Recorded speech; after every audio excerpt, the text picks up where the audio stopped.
So guys, hello. I hope you have good evening and today we're gonna review Riders Republic.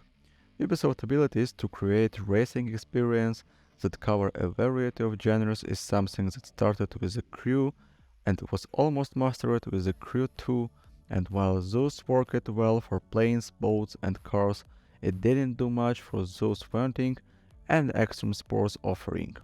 Riders Republic was shown off in September of 2020 and offered a promising look at the kind of racing action. Multi-genre racing has been done before with the Extreme series on the PS1 and Extreme Sports on the Dreamcast, but it has been many years since we have seen something that aimed to use modern technology to do justice to a variety of outdoor sports. Biking is something that we're seeing get an uptick in gaming representation with games like the Descenders and Lonely Mountains Downhill, but nothing has quite matched the beauty of biking with tricks this well seen the ties of Devil Mira BMX.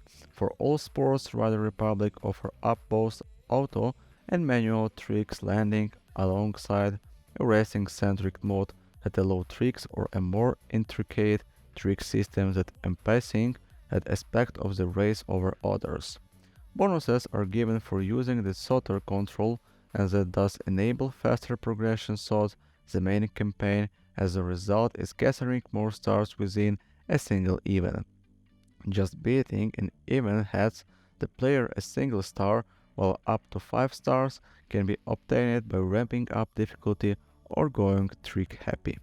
Biking feels naturally and playing on both the PS4 and PS5 resulted in a good experience in terms of just getting around on tracks.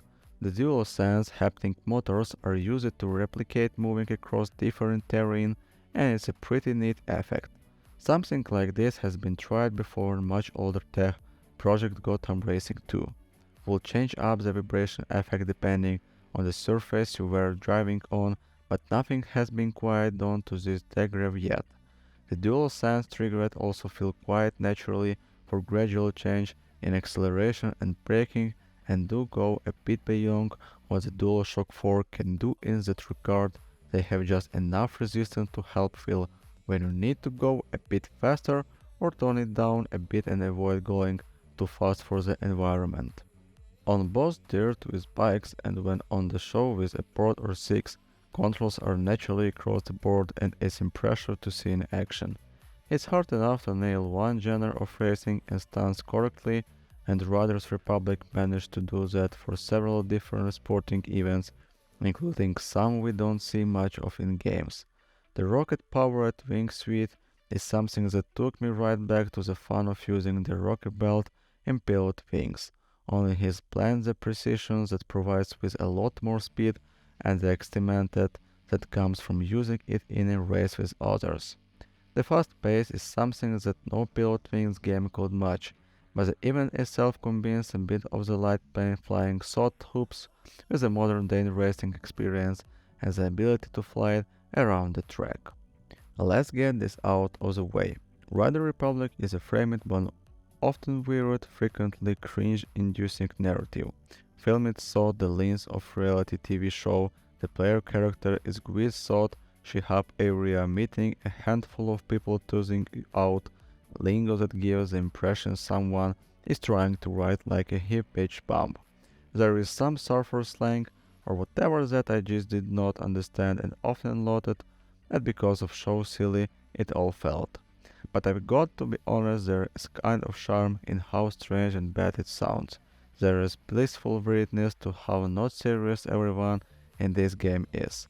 The Republic is described as a kind of commune where like-minded enthusiasts came together to carve out biking paths through the dense trees and set up shop at mountain ridges.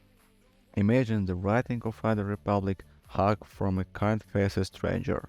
There is no ill will there, but something about feels of yet all you can do is just accept the embarrassed and often a pat on the back in turn. Cross-generation playback is fairly similar between the PS4 and PS5. Versions we tested out. The PS5 does have a massive advantage in loading time that's going from the map The dessert area takes around 1 second via the SSD and about 10 and 50 seconds on the PS4. This may seem like a lot, but you will be going in and out of the main map fairly often, and it ends up being a massive time saver to play this on PS5 versus. Overall, Riders Republic is a fantastic game and the most addictive extreme sport game on the market outside of maybe the Tony Hawk's Pro Skater 1 and 2 remake. The variety of sports enables the experience to remain fresh, while those wanting a greater challenge can enjoy more events faster by stepping their game up and going for a more all-encompassing experience with more tricks and shorter difficulty.